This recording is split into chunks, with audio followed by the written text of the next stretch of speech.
They said to me, Brad, the only reason that we're buying this house is because of the lawn gnomes that are in that backyard. And we don't want to buy it otherwise.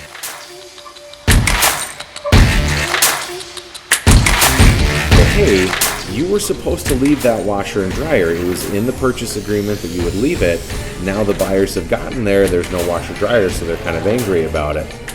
So they said to me, well, Brad, there was a lot going on. We didn't really read that in the purchase agreement. I understand we signed and initialed and dated it and everything else. But then, so finally, to kind of end the topic or end the question, Mr. Seller said to me, Brad, I'd still like to be your friend. Even though I took the washer. Even though I took the washer and dryer. So that was his way of telling me, you figure this out somehow, because we're not bringing the washer and dryer back.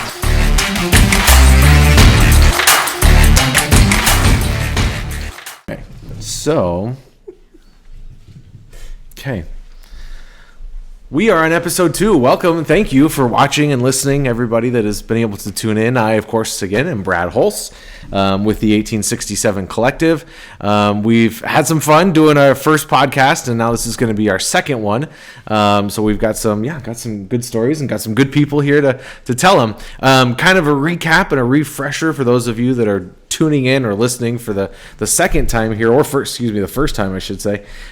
This is a podcast all about real estate horror stories. So we have a lot of fun in our job, but there's definitely a lot of pain as well. And so we now that pain is over and done with, and we can kind of talk about it and laugh about it, sort of a thing. So that hopefully you find some of these things entertaining and also educational at the same time. I am a broker, and what that means is that I have a broker's license, but I also am the owner of my own company, the 1867 Collective. We began October 1st of 2021. Myself and Rachel Rentschler, my business partner, which you'll see on these podcasts in the future. I've been in real estate for the past, since 2006. So whatever that is math-wise. So 16 years, 17 years, somewhere in that way. So had a lot of different experiences and different stories that have kind of come along the pike here along the way. My guest today is Holli Artz. Holli, thank you for being here. Absolutely. Appreciate you being here. We were laughing about it beforehand. Well, I was laughing. I don't know if Holli was laughing. I was laughing beforehand because I didn't tell Holli this was going to be a visual and an audio sort of a thing. She was thinking it was more audio.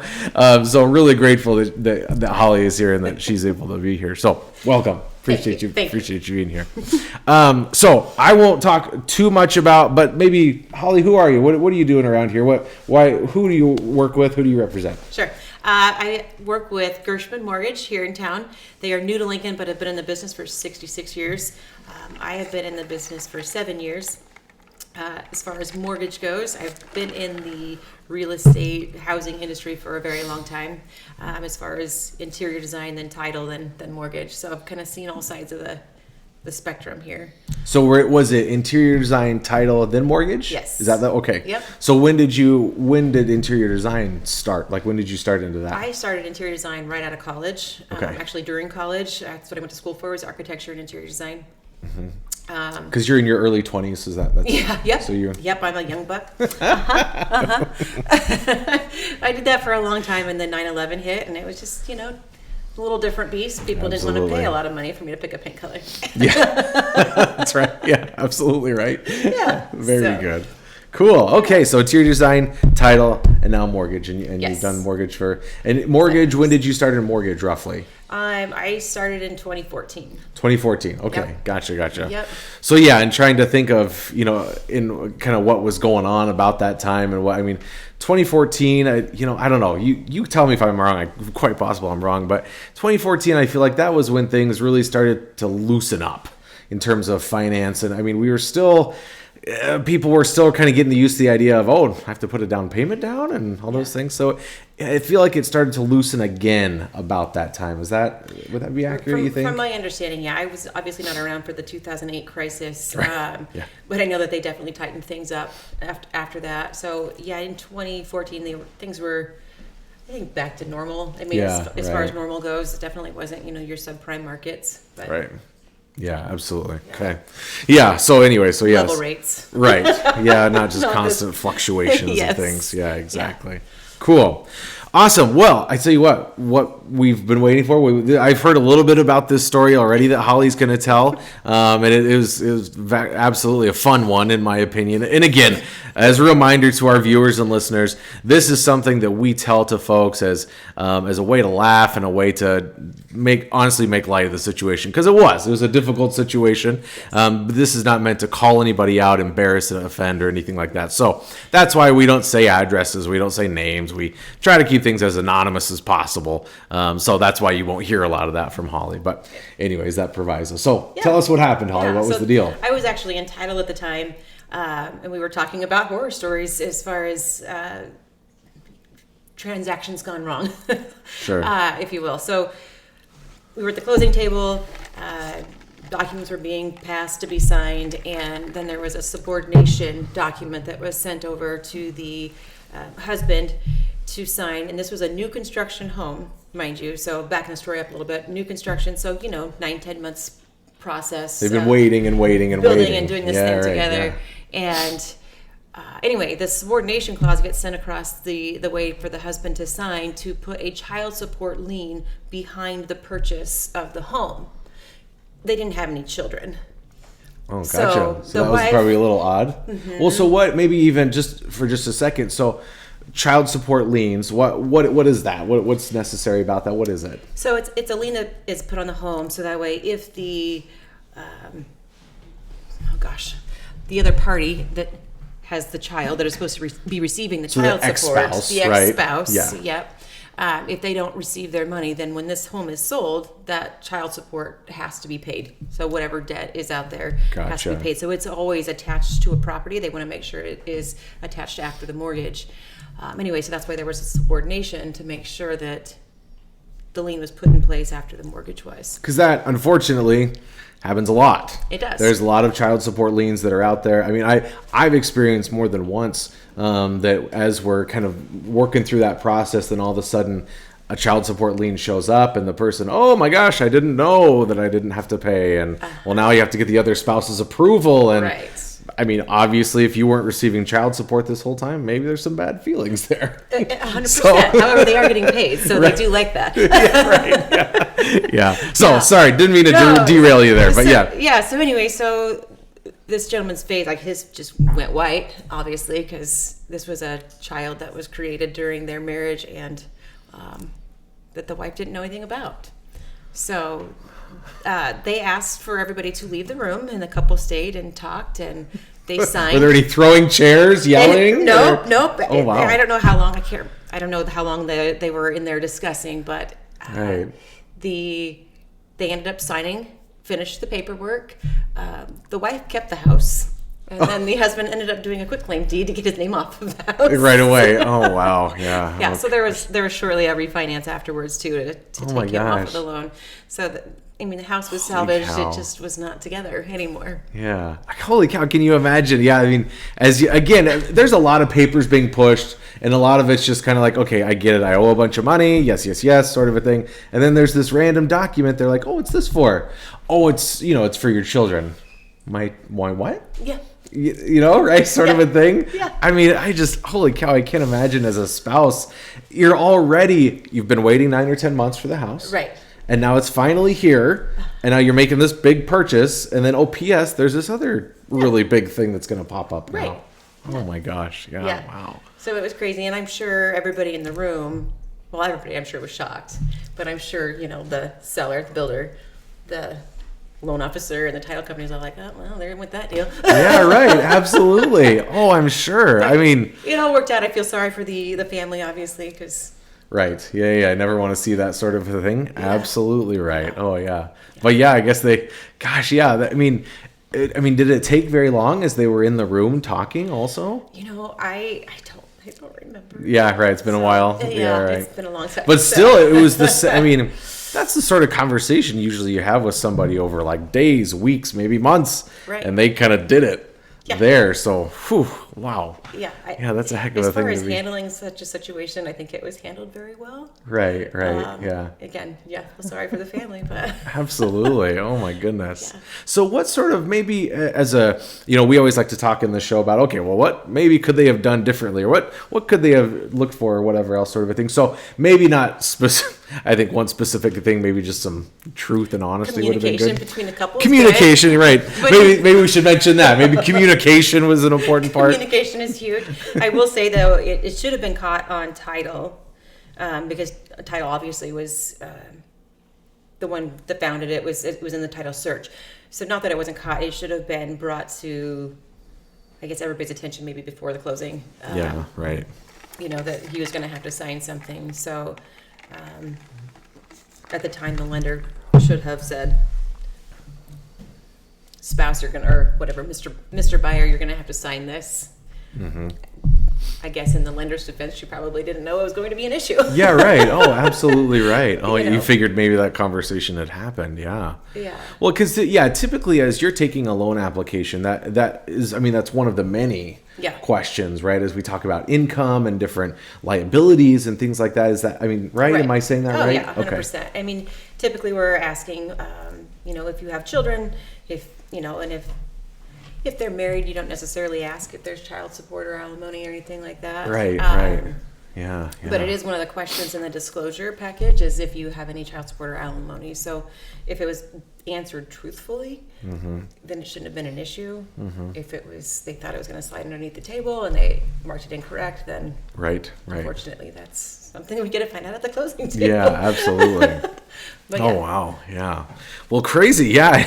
It's one of those things. I don't know that there's like, oh yeah, I remember when that happened before. This is what you do. There's no book for that sort of a thing as to what you're supposed to do in the sequence. And in mortgage and real estate, like you said, every single transaction is different. Yeah. And I guess that's part of why I love my job, because it's always interesting, but there are definitely some ups and downs, some things that we run into. Sometimes you learn the hard way, but you learn and you fix it. Kind of special feature, if you will. So actually, I was talking to Holly here just beforehand, and she you had just a couple of even smaller stories about some other things that had happened to you. So we've got just a second, so I wouldn't mind if you wouldn't mind. That'd be wonderful. Sure. So one of the biggest things, and when I work with my buyers, I always kind of give them 10 commandments of mortgage. Oh, there you go. Lending. I love those. Yeah. Holly will put that out on your social media and send it to emails, and it's honestly, I love it. I think it's great. It's kind of making light of some things that are absolute do's and don'ts. Opening new credit, buying a car, switching money between banks, taking cash deposits, taking cash out for closings, cash deposits for earnest money, things like that. So there's lots of do's and don'ts, but kind of the biggest thing that we kind of poke fun at is, don't buy a car unless you plan on living in it, or new lines of credit. And typically on holidays, these stores have big sales. Oh yeah, sure. So everybody wants to take advantage of that. Right. I have now made it my goal on every single deal. When it's a holiday, I call all my borrowers that are currently under contract. Oh man, that's a good idea. Don't go take advantage of the Labor Day, President Day sale, whatever, because it might bite you. Absolutely. Oh yeah. So anyway, and again, it was a hard lesson learned. We had a borrower that was very tight on income as far as qualification purposes go. And not that we put this person in a bad situation. He had a spouse that we didn't have on the loan, so we knew there was extra income. However, for him to be on the loan by his own, we were really close on our debt to income. Oh, okay. So he went out and bought all new appliances for this house, but then we were not qualified for our loan anymore. Oh, wow. So he had appliances, but he didn't have a house to put them in. So we ended up having him return the appliances, which he didn't actually have yet because they were going to deliver, but he had to cancel the order. Right. We had to get proof of cancellation, and then we qualified again, and he had to go afterwards to get it. But sure. Those are one of those things you just have to ask your lender first to make sure it's not going to... Because maybe this is, I know it's bare bones, basic stuff that we talk about a lot, but debt to income ratio. So dumb that down just a little bit for us. What is a debt to income ratio? Sure. So debt to income is your current debts that report on credit compared to your income. So each program has a different debt to income ratio. Conventional, depending on credit score, can go up to 50%. VA can go 50%. Some of them are 43. It just depends on each loan program. So we have to try to keep you in check, and it's just so that we don't get you into trouble down the road, like before 2008. Right. Or in 2008. So in that instance, this gentleman, the main issue was that he all of a sudden, he was already close because he had some income, but he still had equal debt or more perhaps. Correct. And so when he bought some more, that added to his debt. Correct. And so then it made it a problem. Yes. So even though you're approved, at Gershman, we're approved, typically 2 to 3 weeks. Your closing isn't until 4 or 5 weeks, depending on the timeline. Right. Yeah. However, as a precautionary for the lender, the investors, we want to make sure that the debts are still the same at the end. So they'll do a quick check at the end, and that's where we were at. We were waiting to close, and then we get a notification that this gentleman had went out and bought new appliances. New appliances, yeah. So I had to call this borrower and say, okay, I know. What did you do? I'm sure that, like, from your perspective at that point, it's just like you just got to hold it in just to not, like, scream and yell at people sometimes when we make these dumb decisions. But come up nicely, try to say, okay, so you made a bad decision. What we need to do is X and Y, sort of a thing, as opposed to what you really want to do is just lots of yelling and lots of anger, right? Oh, yeah, exactly right. Yeah. Oh, yeah. So that, I mean, unfortunately, kind of common-ish as people make purchases that they're like, oh, geez, I forgot about the house thing. It is. Well, and then, so, I had a borrower call and say, oh, my transmission went out in my car. I need to go get a new car. I'm like, wait. Yeah, right. Hold on. Yeah. Just a second. Pump the brakes. Right. Literally. As long as they're still working. Yeah. Gotcha. Yeah. So, obviously, if we don't have to do that, we don't want to. If you absolutely have to, we're going to have to run numbers and make sure that it works. But yeah, right. Well, I think probably this was bought my house a little while ago, but I think our loan officer at the time probably even got just a little bit annoyed because I was a little paranoid about that. Because as I wanted to buy something here and there, I'm like, okay, can I? And if so, when should I? Sort of a thing, because I didn't want to screw anything up. Not annoying. We like that. Good. Okay, good. Ask as much as you want, please. Gotcha. Oh, good. Yeah. Good. Well, awesome. Thank you again. Excellent story there as well, and good. Yeah, good information for people to know. Holly, I always like to make a plug for people that are kind enough to come on here to my podcast. So, how can people find you if they want to reach out to you with questions or even applications for mortgages? What can they find you? Absolutely.